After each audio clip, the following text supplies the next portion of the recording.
Hey everyone, another travel video today in the Northeast. We are in Philadelphia, Pennsylvania, right downtown, right near all of the historical stuff.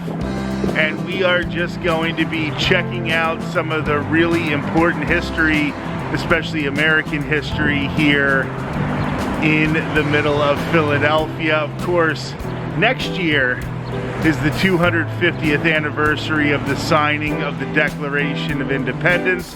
They signed that thing right down the street. We'll see where they did it, and I'll show you a whole lot more as well. And then after we do some history, we might do some fun Philly stuff as well.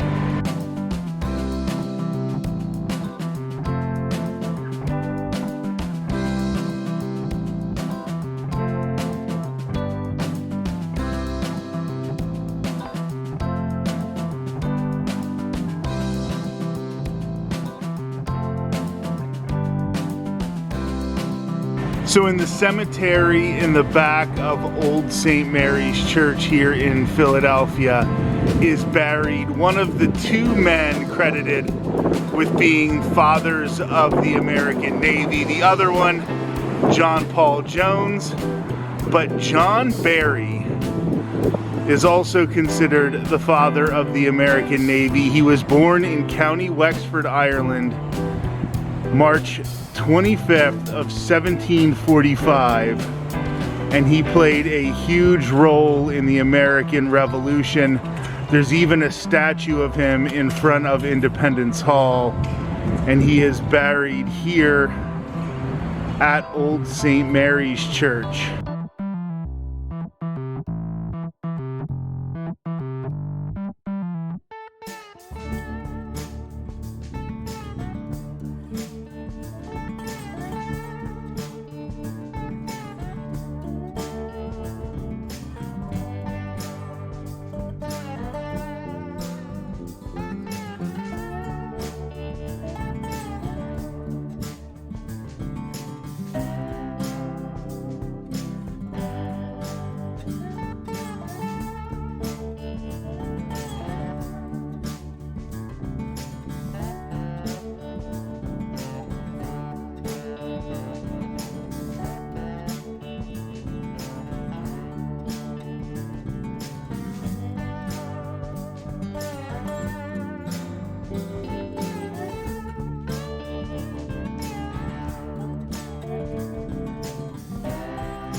So this is Old St. Mary's Catholic Church here in Philadelphia. There are a lot of reasons that it is significant, but one of those reasons is the dedication to freedom of religion from William Penn, who founded Pennsylvania, and he founded it to be a place where there was religious freedom, which means at one point Philadelphia was the only place in the British Empire where you could celebrate a Catholic Mass openly.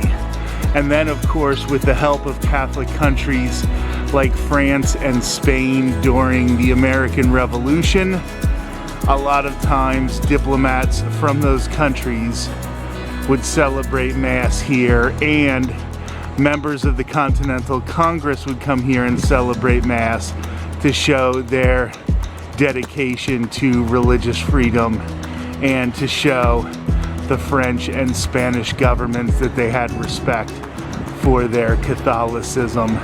That includes after the signing of the Declaration of Independence and after the big win in Yorktown over the British, they had significant masses here as well. And then, for a little more history, in 2015, when late Pope Francis visited Philadelphia,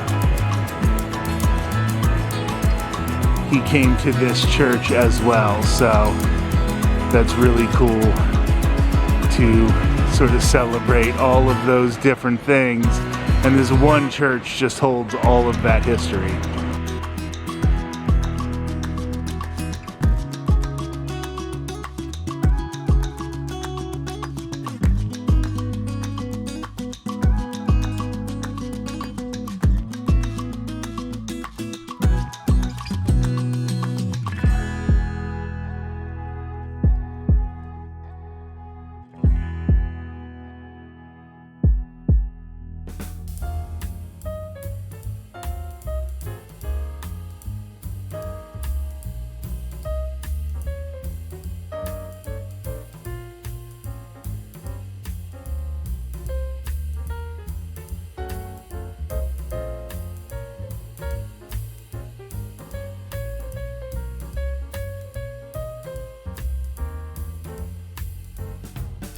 And right outside Independence Hall, you will find this statue to John Barry, born in County Wexford and named, or nicknamed at least, the father of the American Navy.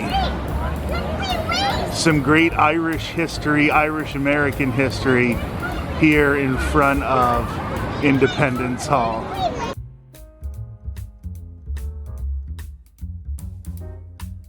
This was a great little restaurant, a little more than a block away from Independence Hall. There were some fancier restaurants on the way, but at this place you could get things a la carte, or you could also pick up pre-made sandwiches.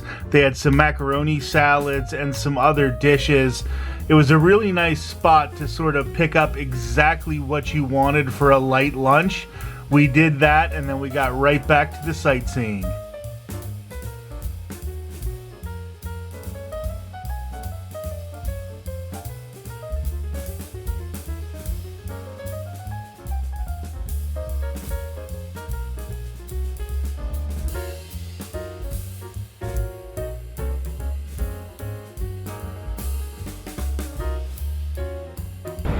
So of course we are about a year away from the 250th anniversary of the signing of the Declaration of Independence, and they are busy beautifying Independence Hall out here. I'm assuming that this is getting things ready for the 250th. You can see the statue of Washington over here, and then there's Congressional Hall over there, and it is certainly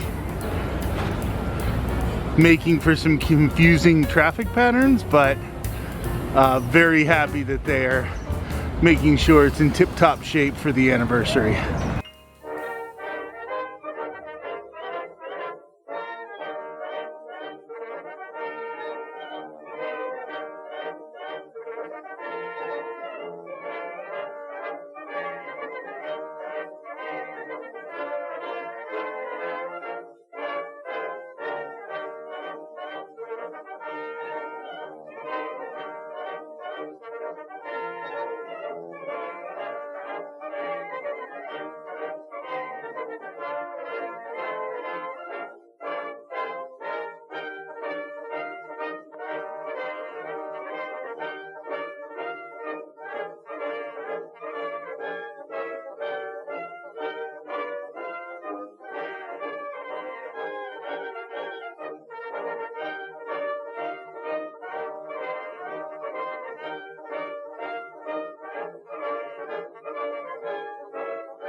about less attendance galore who will be in and out here shortly.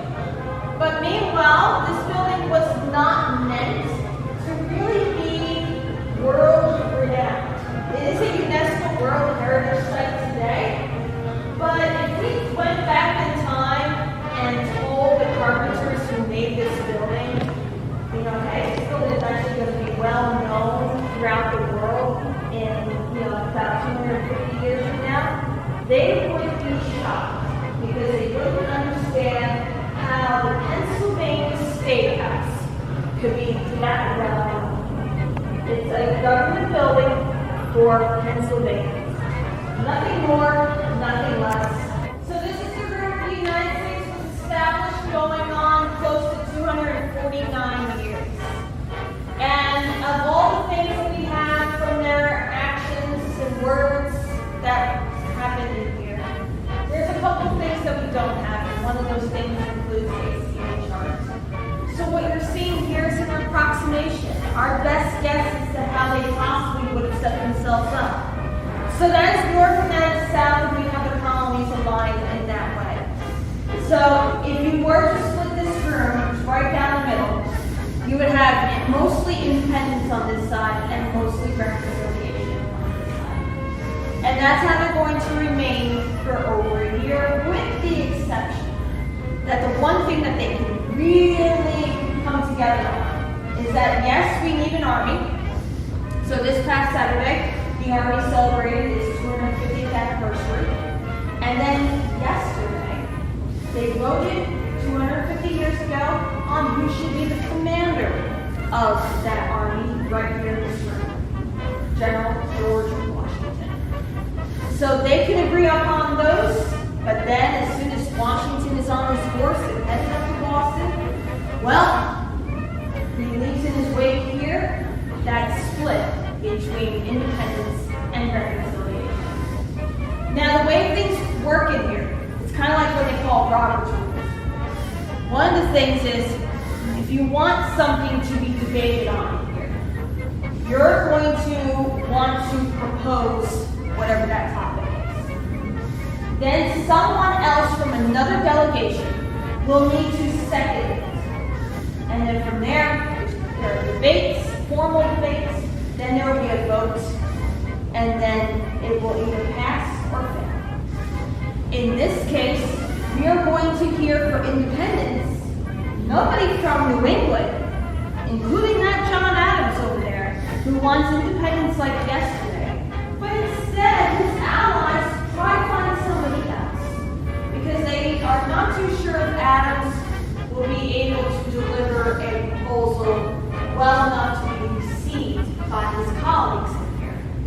So they find somebody else, and that somebody else is from Virginia. His name is Richard Henry Lee. He's coming back from the Virginia House of Burgesses in early June 1776 with his theories of resolution. And they basically state that these united colonies have the right and are all to be free and independent states. That's the first step. The second step comes from John Adams to second the motion. And that's what opens this room up to official debate on independence, finally, in 1776. Now, one of the things that this series of resolutions calls for is a declaration of independence. So, this Congress is going to conclude that they will set up a committee of 5 men. And they pick them: John Adams of Massachusetts, Benjamin Franklin of Pennsylvania, Roger Sherman of Connecticut, Robert Livingston of New York, and finally, Thomas Jefferson of Virginia. And for the next few weeks, their job will be to write up the Declaration. But of course, we know who gets top billing on that: Jefferson. And don't worry, I'm not holding the original manuscript in my hand right here, but this is a photocopy from the Library of Congress. You can easily see it on their website. He is the one who's going to go back home every night, and by home I mean his boarding house over on 7th and Market, and he is going to be writing this, going through the ancients and the contemporary philosophers to really drive home the point for not the British, not even the king, but for the Americans to say why we are to be separated. Now the others don't just sit there and let him do it all. They will come through with edits. They will revise some of his words. One of the big changes actually comes from Franklin that we can still recite to this day. For example, we hold these truths to be, that's Benjamin Franklin's words, self-evident. If we were reading this draft here by Jefferson, we hold these truths to be sacred, undeniable. So you can see some changes by some of the others if you look carefully and go through the historiography of this. But nonetheless, they will bring it back on June 28th.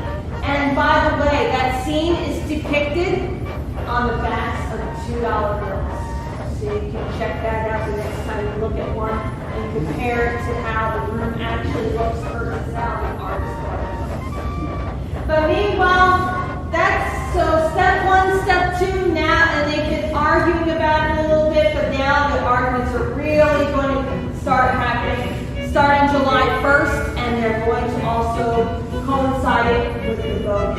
But there's one thing they changed about the rules in here. Normally things are done by majority. They decide, because of how significant of an impact this decision will be, decide that it must be a unanimous vote. Because not one colony should be ripped away from the empire if it doesn't want to be. We all go together, or nobody goes at all. Simple as that. Or is it simple? They're going to debate all day July 1st, and then they test the waters that day. It's 9-4 in an unofficial debate or vote. That's 4 away from independence. That's too many. They need a full 13. So they're told, go to your taverns, get a good dinner. Go back to your boarding houses, get a good night's sleep. Talk it over with your fellow delegates. Come back tomorrow, July 2nd, for a vote ready to go. The next morning they come back in here, but there's a few absences because some felt the tide has changed overnight. Meanwhile, they continue for a few more hours of arguments, and finally, they're ready to take their vote. The final and official tally for this resolution on independence. Results are 12-0-1. 12 yeas, no nays, but good old New York abstains from voting. New York has no instructions from its home assembly on how to vote. And instead of taking it upon themselves to vote for what they want, they wait for instructions from the constituents. But New York City's about to fall to the British. John Hancock is well known and well connected. He knows that New York is not going to stand for that. And so he will allow this vote to go through without New York. New York will come through by July 15th. But on July 2nd, he says it is a yes for independence. And there's one very, very happy John Adams in here. He is now going to write home several times over the next few days to his wife Abigail. And on a letter dated July 3rd, he's going to tell her how future Americans will celebrate with parades, bonfires, and fireworks. And that will always be celebrated on July 2nd. July 2nd, because he's going on the resolution date. But we celebrate the 4th, because if you've ever looked at the top of the Declaration of Independence, it says in Congress, July 4th, 1776. Well, what are they doing for 2 days in here? Well, they're going over Jefferson's work, the Committee of Five. Their work on this and going over it with a fine-tuned comb, making 86 edits to this document. Perhaps in your life, whether it be in school or maybe at work, you thought you turned in the best project ever to your teacher or to your boss, only for it to come back to you all scribbled in red ink. If you know how that felt, you know how it felt for Jefferson to see them essentially do the same thing to this document. 86 changes, and mostly word changes. Jefferson and Adams argued over inalienable versus unalienable. Turns out it's the same word, spelled slightly different from one another. Meanwhile, they are also going to remove a passage about blaming the king for the transatlantic slave trade. That was brought to the attention of this Congress by South Carolina and Georgia. But at the end of the day, on July 4th, they are ready to adopt this and send it to the printers. But they do not sign it because Timothy Matlack has not yet been given the sign task of writing this out. But he will later in the month, and on August 2nd, it'll be ready for the majority of signatures that occur that day. But some people in this room will never sign this document. Instead, they felt that the nation, or these colonies, now states, are unprepared for their future because they do not have a government. So they go about making one of the other things on the list from those resolutions, the Articles of Confederation and Perpetual Union. It creates 13 sovereign states who have little regard to a national Congress. Meanwhile, they are going to argue with each other once Great Britain is out of the picture. In 1787, 4 years after the war, they realized this is unsustainable for the long term. So they're going to come back here to Philadelphia and actually take this same space again. Some delegates of old, some new. And Rhode Island's going to sit this out. And after researching the ancients, even talking to the Iroquois about their great law, and by talking I mean writing a letter to them to find out how that works, they are going to create the United States Constitution, where we will have a presidency, a two-house legislature, and a Supreme Court. All right here, made in this room over 4 long, hot summer months. They're going to debate about how long a presidential term should be. Hamilton suggests for life. He was told quickly to reflect back on what they had just come from. Meanwhile, they're going to argue about how Congress should be portioned out between the House and the Senate. But they do give us one thing, and that's the amendments. So that way we can work with that document, so that way it reflects our times and our society. We've done this 27 times in nearly 240 years. 26 of which are valid, but there are thousands waiting in the wings. And the last time something happened was about 30 years ago. Meanwhile, if you're looking for inspiration on your role in the United States, look no further than the chair right there. That chair is original to this room.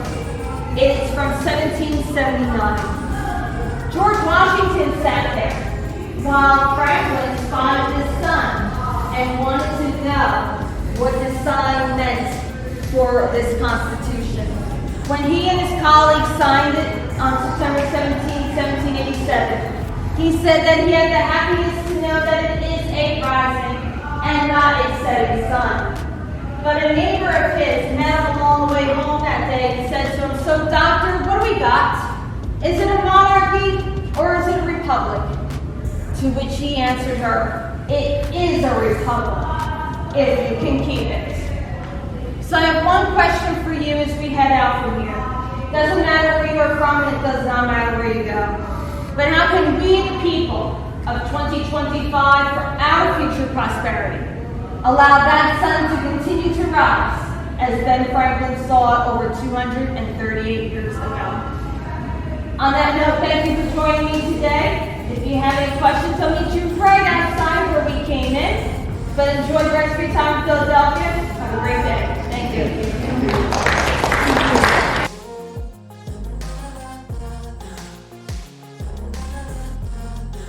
That's where we're going to leave things off in today's vlog, but I will be back tomorrow with more from Philadelphia, including the room where America had its first peaceful transfer of power from President George Washington to President John Adams. We'll show you the house where Thomas Jefferson wrote the Declaration of Independence. I'll have the Korean War Memorial in Philadelphia, the Irish Famine Memorial in Philadelphia, the home of Edgar Allan Poe, some 1980s movie history, and a whole lot more. That will all be coming up tomorrow. Please do me a favor, like, comment, subscribe, and I'll talk to you soon.